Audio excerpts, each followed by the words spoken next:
안녕하세요. 깔로아 교육의 조지희입니다. 제가 오늘은요, 영어 도서관에 대해서 이야기를 해드려 볼까 합니다. 어떤 아이들이 영어 도서관을 가면 좋고, 영어 도서관에 갔을 때 어떻게 활용을 할 수 있는지 이제 그런 얘기들을 해드려 볼까 합니다. 우리가 흔히 말하는 도서관은 가서 우리가 책을 빌려보거나 그 장소에 가서 책을 보고 오는 그 공간들을 말하고 있는데요. 영어 도서관은 어떻게 보면은 학원의 대안이 될 수가 있는 그런 것을 의미하는 것 같습니다. 보통 영어 도서관을 보면요, 듣기를 할 수 있는 그런 시설이 다 준비가 되어 있고요. 아이가 책을 읽고 북 퀴즈를 하고 북 리포트나 에세이를 쓰고 선생님께 그것에 대한 첨삭을 받고요. 책을 읽은 다음에 서로 피드백을 주고받죠. 그 다음에 책에 나왔던 보캐블러리 같은 것을 같이 함께 정리를 하거나 외우거나 테스트를 보게 하고 귀가를 하게 되는 그런 형태를 띠고 있습니다. 그러다 보니까 일반 어학원과 조금 다르게 책을 중심으로 자기주도 학습으로 수업을 하는 그런 공간이지 않을까라는 생각이 듭니다. 요즘 영어 독서가 굉장히 중요하다라고 생각하시기 때문에 책을 가장 중요하게 생각하시는 분들이 학원의 대안으로 영어 도서관을 선택하는 것이 아닐까라는 생각이 듭니다. 자, 그러면 영어 도서관을 효과적으로 활용하는 방법에는 뭐가 있을까요? 제일 중요한 건 뭐냐면 언제 갈 거냐, 그리고 어떻게 활용할 거냐, 바로 이것인데요. 첫 번째, 언제가 굉장히 중요한 것 같습니다. 아이가 현재 파닉스 단계에 있는 상황이라면 제 기준으로 봤을 때는요, 영어 도서관보다는 그룹 수업이 아이에게는 조금 더 시너지 효과를 줄 수 있지 않을까라는 생각이 듭니다.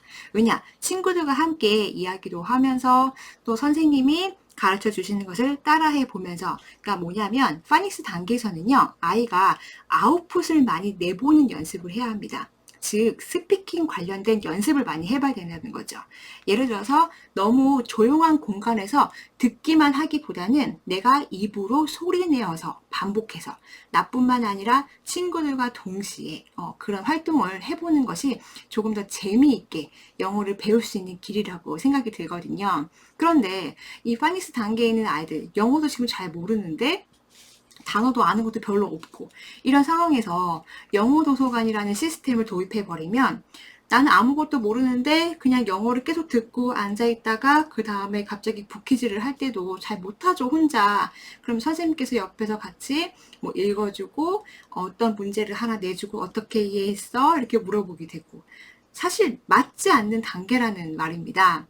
그렇기 때문에 제가 영어 도서관을 가장 추천하는 때는 바로 언제냐면요. 나이가 중요하지 않아요. 학년이 중요한 게 아니라 내 아이가 현재 리딩 수준이 어느 정도가 되느냐가 굉장히 중요하다는 겁니다. 예를 들어서 AR 2점대 이상의 책을 읽는 아이들이라면요. 영어 도서관이 굉장히 효과적일 수가 있습니다. AR 2점대 이하의 책들은요, 굉장히 짧아요. 짧고 간혹 긴 책들도 있지만 이거를 CD로 들어도 그래도 30분 넘기기가 굉장히 힘듭니다. 그렇기 때문에 집에서도 짧은 시간 동안 엄마와 함께 또는 뭐 어학원을 다니는 경우에는 뭐 숙제를 하는 시간에 포함이 되겠죠. 생각보다 그 짧은 시간 안에 해결을 할 수 있는 부분이 많습니다. 그렇기 때문에 2점대 이하의 책들은 저는 집에서도 충분히 가능하다라는 생각이 듭니다.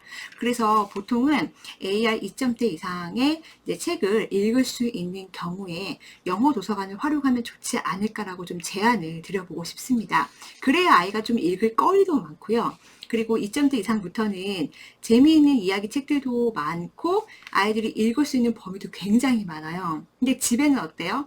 영어 책이 좀 한정적이죠. 뭐 전집류가 있을 것이고 단행본이 있어도 그렇게 많은 책들이 구비되어 있지는 않을 거예요. 그런데 영어 도서관은 정말 재미있는 단행본들이 정말 많거든요. 그리고 내 아이의 레벨에 맞춰서 선생님께서 그 책을 제공해 주다 보니까 아이 수준과 입맛에 딱 맞는 그런 책들을 보실 수 있다는 장점이 있습니다. 아이가 외동인 경우 있죠. 아이가 혼자인 경우에는요, 저는 개인적으로 영어 도서관 안 보내도 된다는 생각이 있습니다. 이유는 뭐냐면 집중 듣기 할 수 있는 집안의 환경이 되기 때문이에요. 엄마가 TV만 안 보면 됩니다. 아이가 영어책을 읽을 때 어머니께서 그냥 옆에서 CD를 틀어준다든지 아이가 필요할 때 도움을 요청하는 정도만 하면 되지 않을까요?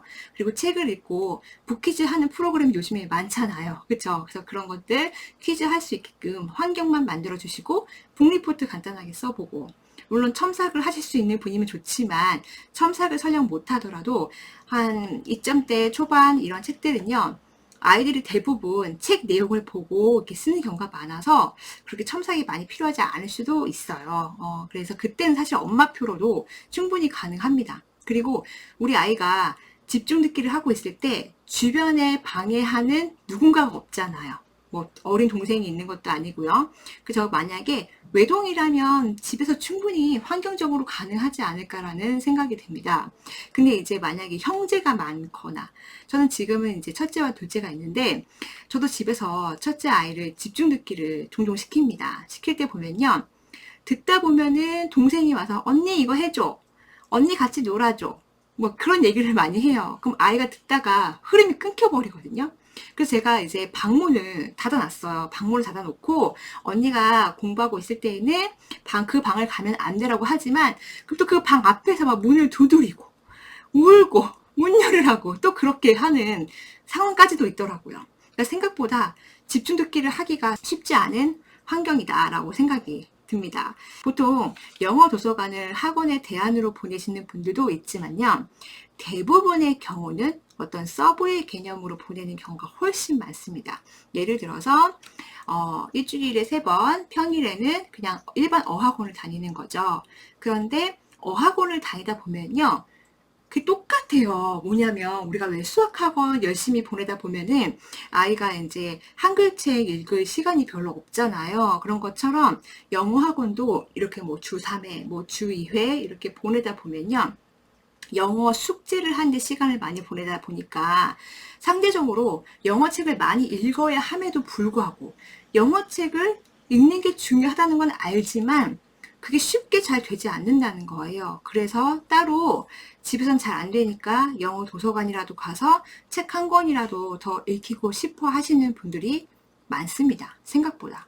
그래서 조금 영어를 잘하는 친구들을 보니까요, 영어 도서관 다니는 친구들이 조금 많은 편이었고요. 제 상담 경우에서 많은 편이었고, 보통 이렇게 많이 활용하시더라고요. 평일에는 어학원 가고요. 주말에, 보통 토요일 날은 영어 도서관 대부분 하니까 아침 일찍 영어 도서관에서 책 한 권 읽고 퀴즈 풀고 뭐 보케블러리까지 정리를 하고 그리고 집에 오죠. 그래서 1시간 반에서 한 2시간 반 정도 사이 정도 걸리는 것 같아요. 그러면 주말에 시작을 영어책을 하나를 읽고 끝내고 오니까 아이도 뭔가 한 것 같고, 또 부모님 입장에서도 뭔가 불안하지가 않은 거죠. 그래도 내 아이가 영어책을 꾸준히 읽고 집중 듣기를 한다는 그런 느낌이 드는 겁니다. 그래서 사교육비가 또 늘긴 해요. 가장 좋은 거는 집에서 하는 게 제일 좋은 방법이죠. 그래서 만약에 집에서 하시는 분들에게는요, 어떤 환경적으로 조금 만들어 주셔야 된다. 그래서 저도 만약에 둘째가 그렇게 어리지 않았다면 집에서 충분히 시켰을 것 같아요. 그러니까 저도 집에서 많이 했지만 언제부터 집에서 잘 안 되기 시작했냐면 바로 이런 챕터북을 읽기 시작하면서부터였어요. 그래서 이런 챕터북들이 보통 이제 3점대에서 이제 5.6점대 그 사이가 되는 경우가 있는데, 이때는 이 한 권을 하루에 집중 듣기가 절대 끝나지가 않습니다. 왜냐면 이 CD만 듣는 것만으로도 거의 뭐 2시간 넘는 거는 기본인 경우도 많아요. 굉장히 많죠. 그러니까 보통 아이가 좀 길어야 1시간 가까이를 집중 듣기를 해야 하는데, 그 1시간을 온전히 아이가 집중하기에는 집에는 조금 편한 환경이라고 하죠. 갑자기 물이 마시고 싶어요. 그럼 갑자기 끊고 나가서 물을 먹기도 하고, 보이면 이 곰돌이 이름도 괜히 한번 안아보고 싶고, 그렇죠. 그리고 밖에서 동생이 문 두드리면은 또 궁금하기도 하고, 그러니까 여러 가지 이렇게 집중을 방해하는 요인이 있을 수 있단 말이에요. 그래서 그럴 때 실은 어머니께서 옆에서 아이를 집중할 수 있도록 그렇게 조금 지지를 마음속으로 지지해 주시고 옆에도 계시면 훨씬 더 그런 좋은 효과를 발휘할 수 있긴 하거든요. 근데 그게 생각처럼 쉬운 일은 아니에요. 그러다 보니까 집이라는 환경이 자꾸 왔다 갔다 할 수 있는 환경이 될 수 있다. 특히 산만한 아이들, 그렇죠? 집중력이 좋은 아이들에도 불구하고 집이 편하고 그러면 또 이런 경우도 있어요. 저희 딸도 시켜보니까 책이 너무 길어지고 이게 CD가 너무 길어지다 보니까 이렇게 보다가요, 이렇게 합니다. 이거 잡니다. 저는 그래서 굉장히 열심히 하는 줄 알았는데 딱 방에 가보니까 자고 있더라고요. 그런 경우도 있었고. 근데 영어 도서관 환경은 어떻죠? 랩실이라고 하죠. 우리 도서관 책상처럼 칸막이 딱 되어 있고, 그 다음에 헤드셋 같은 게 있어요. 헤드셋을 듣고 이제 책을 보게 되는데, 아이들이요, 주변을 봅니다. 나뿐만 아니라 다른 친구들도 지금 이렇게 헤드셋을 끼고 영어책을 굉장히 집중해서 열심히 보는구나. 이런 분위기만으로도 집중할 수 있는 환경은 충분히 되는 것 같아요. 그럼 집에서도 어떻게 할까요? 집중될 수 있는 환경을 만들어 주셔야 한다는 겁니다. 그래서 뭐 작은 책상이든 아니면은 본인의 공부 책상에서 하더라도 아이들에게 집중에 방해할 만한 요소가 되는 것들은 좀 정리를 해주시고요. 즉 책상을 좀 깔끔하게 하는 겁니다. 그리고 장난감 같은 것들도 웬만하면 눈에 보이지 않는 곳에 놓는 게 굉장히 좋겠죠. 그리고 집중 듣기 할 때요, 실은 아이들이 그냥 이제 스피커로 듣는 것보다는요, 이렇게 헤드셋 같은 거로 들으면 조금 더 집중이 더 잘 된다고 하긴 하더라고요. 근데 또 우리가 또 걱정해야 될 게, 우리 아이들 청력도 걱정을 해야 되잖아요. 그래서 이렇게 이어폰보다는 그러니까 헤드셋 같은 걸로 이렇게 준비를 해주시면 좋지 않을까라는 생각이 듭니다. 자, 영어 도서관을요, 내 아이는 학원에 다니면 적응을 못할 것 같아. 그러니까 그냥 영어 도서관 가서 책이나 보게 해야지라고 선택하시면 100% 후회하십니다. 그러니까 영어 도서관 선택할 때에는요, 우리가 중요하게 생각해야 되는 게 뭐냐면은 내 아이의 성향도 보셔야 한다는 거예요. 혼자서 집중해서 하는 공부를 좋아하는 아이가 있고요.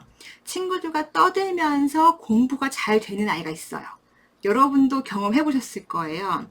왜 우리도 시험 공부할 때 친구들과 서로 주거니 받거니 질문하면서 했을 때 잘 되는 경우가 있고, 혼자 막 이렇게 열심히 해야 잘 되는 경우가 있단 말이죠. 근데 특히 초등 저학년 때는 혼자서 막 이렇게 파고드는 아이들이요, 생각보다 그렇게 많지는 않아요.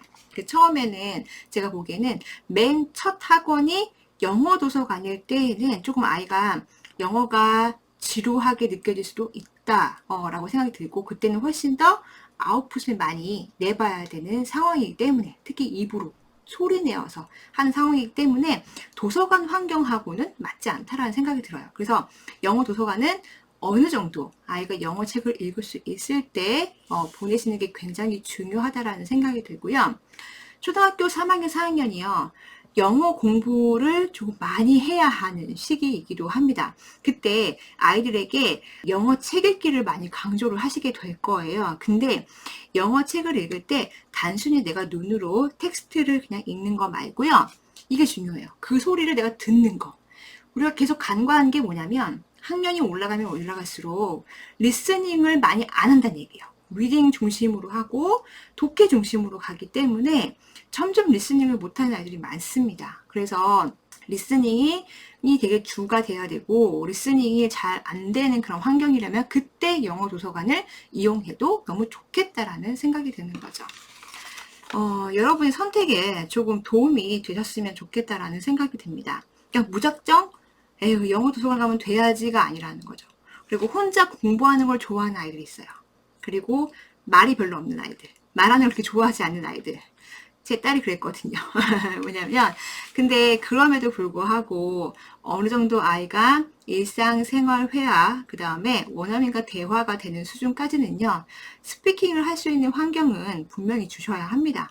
그 이후에 리딩을 해도 늦지는 않습니다. 물론 항상 우리가 리스닝, 리딩, 스피킹, 라이팅 다 한꺼번에 동시에 우리가 같이 골고루 발달을 하면 좋겠지만, 여러분께서는 이거를 보셔야 돼요. 영어를 내가 지금 가르치는 목적이 무엇이냐, 단순히 뭐 시험을 잘 보게 할 거냐, 아니면 독해 문제를 잘 보게 하는 게 목표냐, 그게 아니잖아요. 그쵸? 기본적으로 기초적인 영어 실력을 키우는 게 가장 큰 목표이기 때문에 그 목표에서 그 첫 출발선이 영어 도서관에 대항이 되기 조금 힘들 수 있다. 그래서 어느 정도 수준에 좀 찼을 때, 한 2점대 정도 찼을 때 영어 도서관을 이용하면 그때는 조금 효과를 발휘할 수 있지 않을까라는 생각이 듭니다. 그리고요, 어학원을 다니다 보면요, 이렇게 허할 때가 있어요. 그러니까 각종 어학원들이요, 이렇게 영어의 모든 영역을 다 골고루 다 채워줄 수는 없어요. 어떤 학원은 스피킹 중심 학원이고요. 어떤 학원은 라이팅에 강한 학원이고요. 이게 학원마다 다 특색이 있거든요. 근데 만약에 내 아이가 어학원을 다니고 있는데 리딩이 잘 안 된다. 평소에 영어책을 읽기가 힘들다면 그때 보조적인 수단으로 영어 도서관을 활용해도 좋겠다는 거죠. 그게 뭐 주말이 되었건 아니면 방학을 이용해도 좋겠다라는 생각이 듭니다. 영어 도서관을 저도 이용을 해보니까 크게 부담이 없는 게요. 첫 번째가 시간이 되게 자유롭다는 거예요. 내가 가고 싶은 시간에 아무 때나 가도 된다. 그리고 또 하나가 뭐냐면은 횟수로 그 금액을 끊죠. 그러니까 한 달에 얼마가 아니라 몇 회, 그러니까 몇 개월 안에 몇 회 얼마 이렇게 금액이 책정되어 있다 보니까 그것도 사실 부담스럽지 않더라고요. 뭐 갑자기 여행을 좀 길게 간다던가 아니면 못 가는 상황이 생겨도 또 가면 되니까 크게 부담스럽진 않더라고요. 그래서 방학이나 뭐 주말 같은 때를 이용하셔도 좋지 않을까라는 생각이 듭니다. 여러분 선택에 도움이 되셨으면 좋겠습니다. 감사합니다.